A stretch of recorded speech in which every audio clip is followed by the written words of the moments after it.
Hello, everyone, and welcome to the last Sideboard in Atlanta. I am Glenn Jones, joined by our champion, Brian Hood. Congratulations. Thank you, thank you. Here's your trophy. Awesome. Enjoy. Obviously, as everyone just saw, you were playing the Mono Blue Omnitel deck. Right. And I think despite the ponderings of our other commentary crew, I assume you didn't really lose any clashes throughout the weekend. No, none. And you certainly, it seemed, only released a handful of ants given the quick concessions that followed. Sure, yes.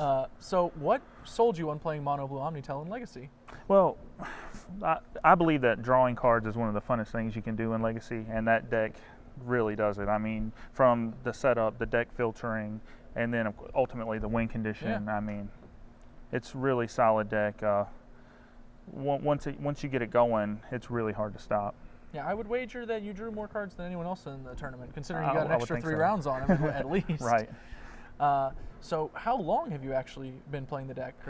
Actually, not very long. I'm fairly new to Legacy, as I'm sure people could probably, my opponents could tell, but I've play tested a lot with a friend of mine, and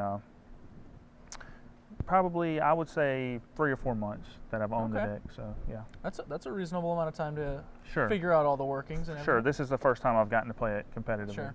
So going into this top 8, it was a pretty diverse one, obviously. I Sure. don't think you generally, plan to play against Burn, for example, Right, in the top 4 of the tournament. But you had to get through that, and then you face off against Chihoy. He's playing Shardless Book. What do you think about that matchup?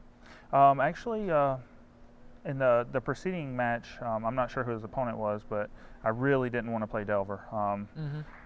Their stifles and stuff can really shut me down early, so I was very happy to be playing Bug, actually.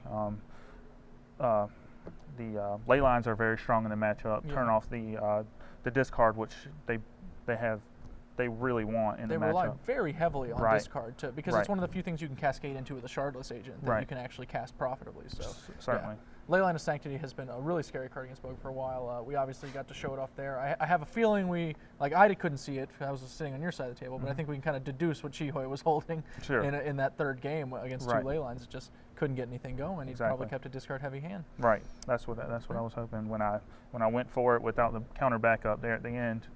Figured it was then or never. So it worked out for you. Right. I approve of the play. It was bold. Yeah. But that's what you got to do sometimes. Yeah, This is Legacy. I knew there was a land on top of the deck, and I just didn't want to give those Ancestral Visions time to go off. As soon as he starts filling up his hand again, there's every chance he actually draws a piece of permission, and obviously, you don't have any permission to fight back with, so exactly. Makes a lot of sense. Well, Brian, congratulations Thank one you more so time. much. Thank you. Drive safely on the way home. I will. I'm going to go ahead and throw it back to the booth. AJ and Ricky will close things out.